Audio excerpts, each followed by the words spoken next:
بسم الله الرحمن الرحيم. السلام عليكم ورحمة الله وبركاته.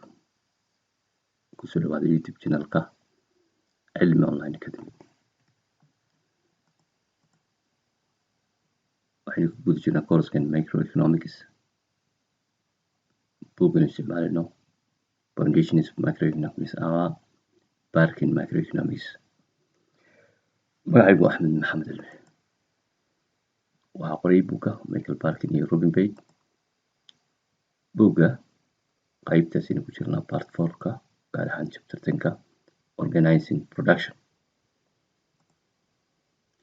cashirka maanta aynu qaadanaynaa waa cashirka 8aad ee chapter 10. chapter 10 wuxuu ka hadlayaa sida ay shirkaduhu wax soo saarkooda u abaabulaan una qaban qaabiyaan. chapterku dhowr section buu u qaybsamaa. markii ugu dambeeyay waxaynu ka warranay problemka la yidhaahdo principal agent problem. arrintaa waxaynu kaga hadalnay had iyo goor shirkadaha maamulkooda waxaa gacanta ku haya dad aan shareholders ka ahayn. markaynu ka tagno shirkadaha yaryar, shirkadaha waaweyn, dad baa maamulka oo ama board of directors aan idhaahno ama executive directors aan idhaahno ama CEO aan idhaahno, dadkaas maamulka gacanta ku haya iyo dadka shareholderska ah ama stockholderska ah had iyo goor interestkoodu wuu kala duwan yahay. dhinaca kale shareholderska shirkadda iska leh had iyo goor monitoring iyo control kuma samayn karaan managerska shirkadda ee executiveska ah ama senior managerska. information badan oo ay hayaan executiveku ayaanay had iyo goor stockholdersku hayn. taasina waa ta keentay in shirkado badan oo Mareykanka ah 2008kii ay kaceen, sida shirkaddii Enron oo kale oo dadka markaa chief oo jack ama beenta u sheegaysay. shareskeedoo $90 maraya ayaa markii fadeexadii scandalkii soo baxay ee Enron $1 buu noqday sheerkii qiimihiisa, iyada oo been markaa xisaabaad been ah dadka loo gudbinayay iyagoo aan faa'iidin lahaa wad faa'iidin. maanta marka waxaynu eegaynaa allahumma salli calaa maxamed arrintaas la yidhaahdo distinguish among different type of markets. kaasi waa ka dambeeya laakiin isla kan agent problemka ayaynu ka hadlaynaa sida shirkadaha kala duwan ee noocyada shirkadaha partnershipka, sole proprietorshipka iyo corporationka, saddexda nooc ee shirkaduhu formiska ay qaataan, sida arrintan principal agent problemka ay u xalliyaan iyo siday u kala duwan yihiin mid kastaba.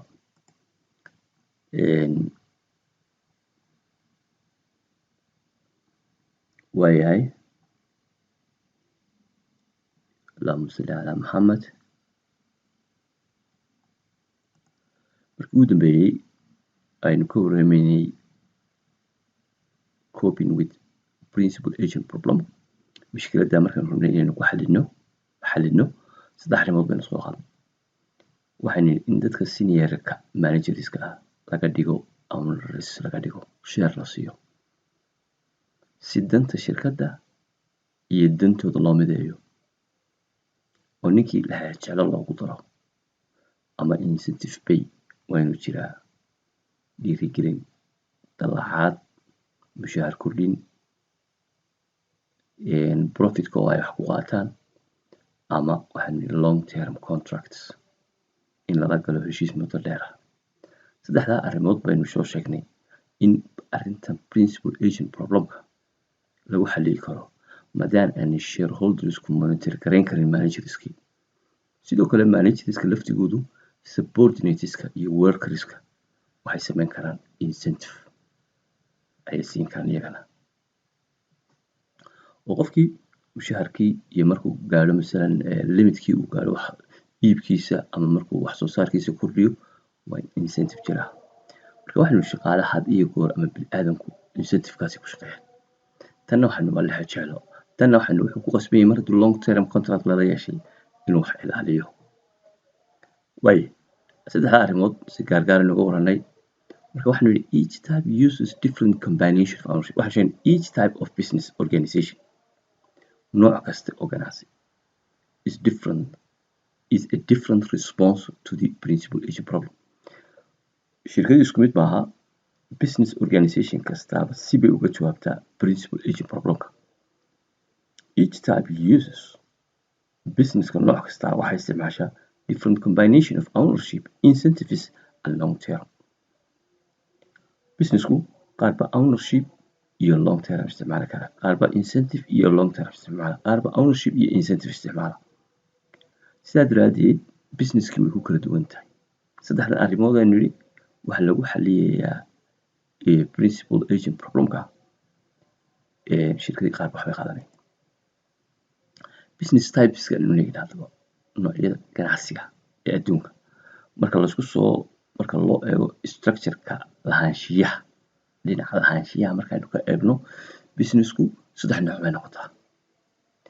The three main types of business organizations are saddexda ugu waaweyn ee business organisationsku waa proprietorship shirkad qofkaliya leeyahay, partnership shirkad shuraka ah, corporation shirkad saamileeya. Saddexdaa nooc bay noqon karaan. Proprietorship maxay tahay? A proprietorship is a firm waa shirkad with a single owner hal qof baa iska leh. A proprietor baa la yidhahdaa. Who has unlimited liability? Qofkaasi shirkadda iska leh waxa weeye liability-ga ama deynta ay shirkaddu hadday kacdo loo qabsan karaa waa unlimited. That means haddii shirkaddu kacdo oo qof kaliya iska leeyahay hantidiisa gaarka ah ee kale sida gurigiisa, gaadhigiisa, dhismayaashiisa kale, dhulkiisa, shareskiisa uu meelo kale ku leeyahay oo dhan oo hantidiisa ah waa loo qabsan karaa. Sidaa daraadeed waxaa la yidhahdaa shirkaddaas waa unlimited liability. The proprietor makes management decisions. Waxaa lagu yaqaanaa shirkadda haddii qof kaliya iska leeyahay. Qof kaliya ayaa maamula oo go'aanada gaadha. Macnaha decisionska isagu baa iska sameeya. Cidna kalama tashado hadduu doono isaga go'aanka gaaraya. Markuu doono furaya, markuu doono xidhaya, wuxuu doono beddelaya. Sidoo kale receives the firm's profit. Haddii faa'iido badan soo baxdo iyo haddii faa'iido yar soo baxdana proprietorka iska leh. And is responsible wuxuu kaloo ka mas'uul yahay for its losses khasaare. Profitku kaliya ma khasaare hadduu yimaadana isagaas u qabaa. Marka waxa weeye kuwan waa characteristicska dabeecadaha dhaqanka ay leeyihiin shirkaddu markay tahay proprietorship ee qof kaliya leeyahay. Profits from a proprietorship are taxed. Xagga dowladda markaynu eegno proprietorshipka faa'iidada uu helaa taxed waa la cashuuraya at the same rate la mid ah as other sources of the proprietor's personal income. macnaha weeye faa'iidada soo baxda haddii shirkaddu proprietorship tahay qofkan waxay u tahay personal income faa'iidadaasi. Sida marka incomekiisa kale loo cashuuro ayaa lala cashuuraya rate la mid ah. Dabcan waxaa laga yaabaa waddamadu inay isku mid yihiin inay kala duwan yihiin waa suuragal. laakiin faa'iidada u soo baxday dakhligiisu bay ka mid tahay sida dakhliyada kale u soo baxa qofka loo cashuurayo. Partnership maxay tahay? A partnership is a firm waa shirkad with two or more owners hal laba iyo wax ka badan oo owners ah ayaa iska leh who have unlimited liability. Proprietorshipku waa firm with two or more owners who have unlimited liability. Sidii proprietorshipka haddii shirkaddu partnership tahay iyadana inta badan unlimited liability weeye. macnaha hadday shirkaddu kacdo partnerskana waa loo qabsanayaa deynta shirkadda lagu yeesho hadday kacdo shirkaddu. Okay, marmarka qaarkood waxaa dhici karta in qaar ka mid a partnersku aanay shirkadda involved ku ahayn ama maamulkeeda dabeedna laga yaabaa inay qaataan limited liability laakiin general partnerska nimanka la yidhaahdo iyagu waxa weeye partnerska waa unlimited liability. laakiin guud ahaan sideedaba partnershipka waa loo qabsanaya. Partners must agree on, waa inay partnersku isku waafaqaan appropriate management structure, structureka qaab dhismeedka maamulka ee ku habboon, on how to divide, iyo sida loo qaybinayo firm's profits, faa'iidada shirkadda, among themselves, siday u qaybsanayaan faa'iidada. dabcan khasaare hadduu yimaadana siday u qaybsanayaan waa in laga hadlaa. haddii goor partnershipka waa inuu agreement jiraa, partnership agreement waxaa la yidhaha qoraal ah oo ay ku caddahay faa'iidada iyo maamulka iyo sida loo qaybsanayo. waxaas oo dhan each partner is legally liable, qof kastoo partner ka mid sharciyan liable, isaga ka mas-uula for all the debt, wixii deyna oo shirkadda of the partnership lagu yeesho. waa haddii shirkaddu kacdo oo ay partnership tahay nooceedu legal sharciyan waa iyagaa loo qabsanaya deyntii lagu yeesho. okay, dabcan markay shirkaddu kacdo hantideeda waxaa la wareegtay maxkamaddu markay iibiso hantidii shirkadda, dadkii debtka ku lahaa ama deynta ayaa la siiyaa debtorskii. haddii deyntii ay dhammaan weydana partnerska ayaa bixinaya inta dheeraadka ah, limited only by the wealth of that individual partner. okay, adminis waxa weeye waa loo qabsanaya anyway, sida meesha sharciyan waxa weeye hantida kale ee qofka partnerka ka mid waa loo qabsanaya. most law firms are partnership.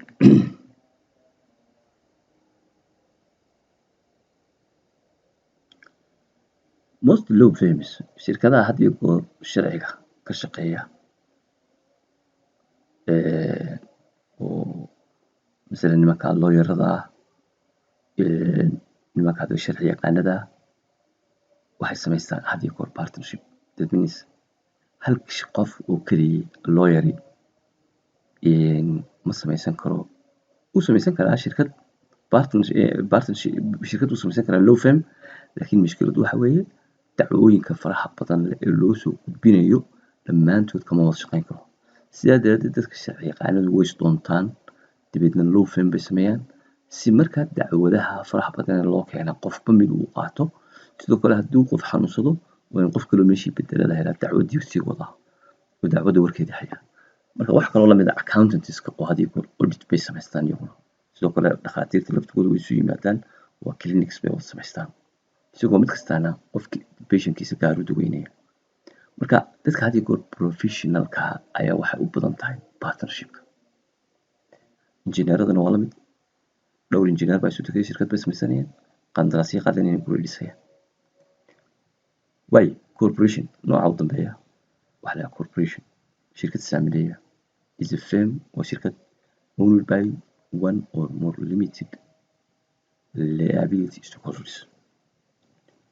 marka waxa weeye waa shirkad dadka iskale ownerski ay leeyihiin waxa la yidhahdo limited liability, deyntoodu way xadidantahay.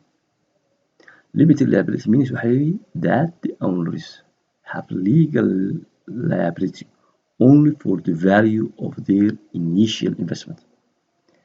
limited liability markaynu qeexayno weeye sharciyan markaynu eegayno legally, limited liability macnaheedu waxa weeye ownersku have legal liability, waxay leeyihiin legal liability only oo kaliya. macnaha waxaa loo qabsan karaa the value, qiimaha of their initial investment, maalgelinta ay shirkadda ku leeyihiin unbaa loo qabsan karaa. that means hantidooda kale ee gaarka ah ee meelo kale ku leeyihiin looma qabsanayo. mana shirkadaha waaweyn ee shareskooda suuqa lagu iibiyo ka warramina. marka saddexdoodu waxay ku kala duwan yihiin waa arrinta xagga legal liability-ga.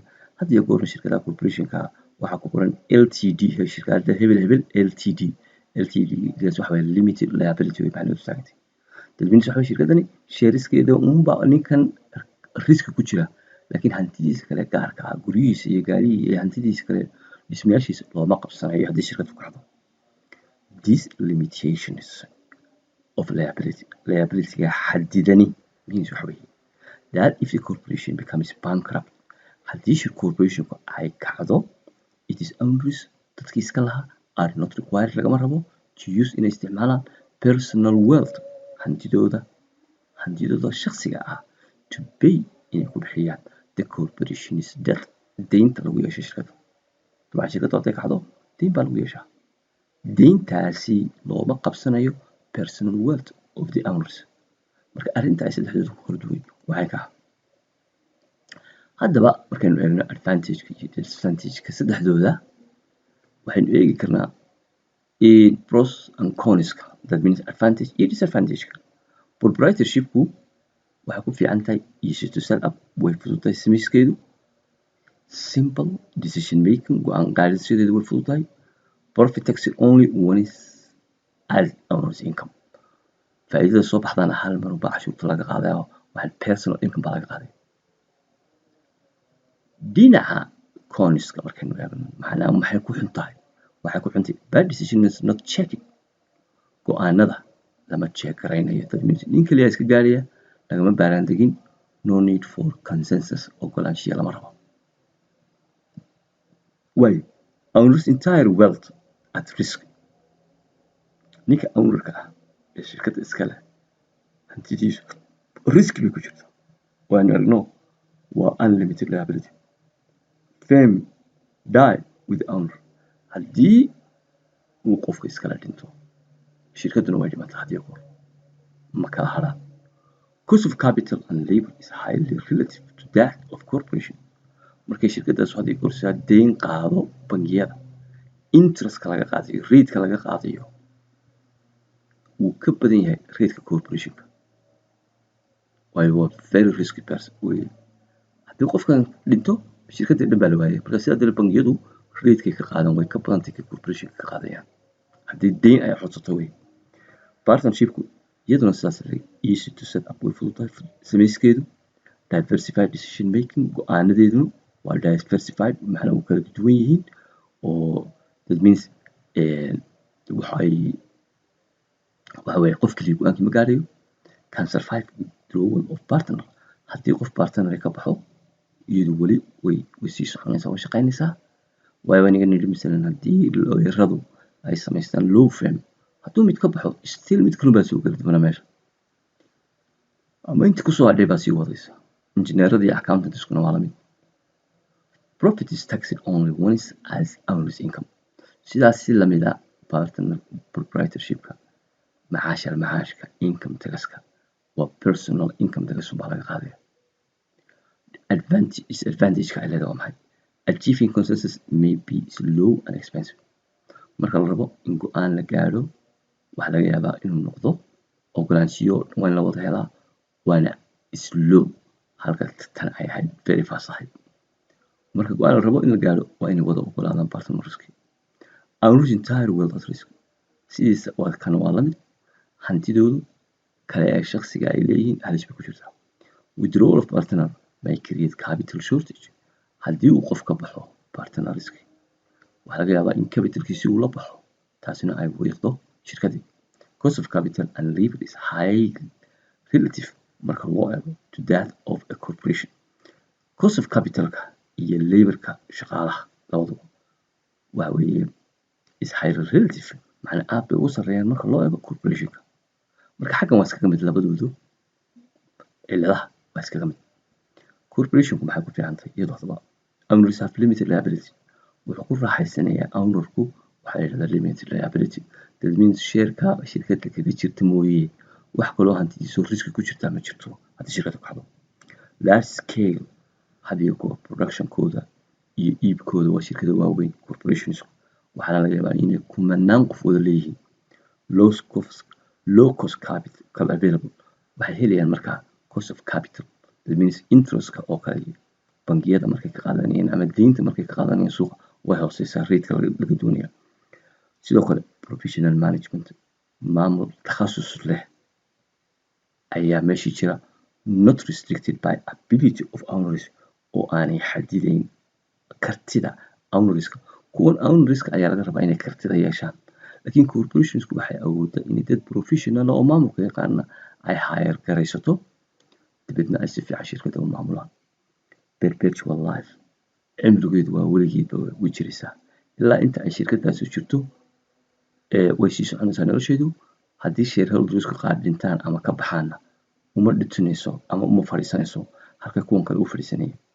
Long term labor contract cut labor costs. Markay shirkadaha corporationsku shaqaale qaadanayaan waxay awoodaan inay labor contractka ay la saxanayaan coska ay kula heshiinayaan uu ka yaraado. maxay ku xihiin haddaba iyaguna complex management structure. Management structure-ka qaab dhismeedka maamulkoodu waa complex. Uu ka kan can make decisions slow and expensive. waa xaggaas iska mid yihiin tan. Achieving consensus may be slow and expensive. xaggaan waa iska mid oo partnershipka iska mid yihiinoo waa in laga baaraandigaa intan oo dhan waa inay go'aanada wax ku yeeshaan. Retaining profit. faa'iidada shirkadu heshay taxed twice. laba jeer baa la cashuurayaa. As a company profit iyo as a stockholders capital gains. laba cashuurood baa laga qaadaa corporationka ama double taxation waxa la yiraahdo. mar waxaa laga qaadayaa qofkii sheerka ku lahaa marka faa'iido la siiyo, faa'iidada la siiyey ee loo qaybiyey dividend-ka la yiraahdo dowladda cashuur bay ka qaadaysaa. sidoo kale shirkadda laftigeeda sanadkii faa'iidada heshana si gaaray dowladda cashuur uga qaadata. sidaa daraadeed waxaa ku dhaca double taxation halka kuwani personal income tax laga qaaday. wadamadu kole waa kala duwan yihiin laakiin kan iminka aynu eegna waa kii Mareykanka wey. cashirkeena halkaa inoogu joogo insha Allah. cashiradeena dambe waxaynu ku arki doonaa waxa la yiraahdo market structure oo very important ah oo dhinaca kalena chapter gaar ah laakiin si kooban halkan haddii ilaahay ka dhigo aynu market structure-ka ugu arki doonaa. cashirkeena maanta halkaa inoogu joogo. Assalaamu calaykum waraxmatullaahi wabarakaatuh.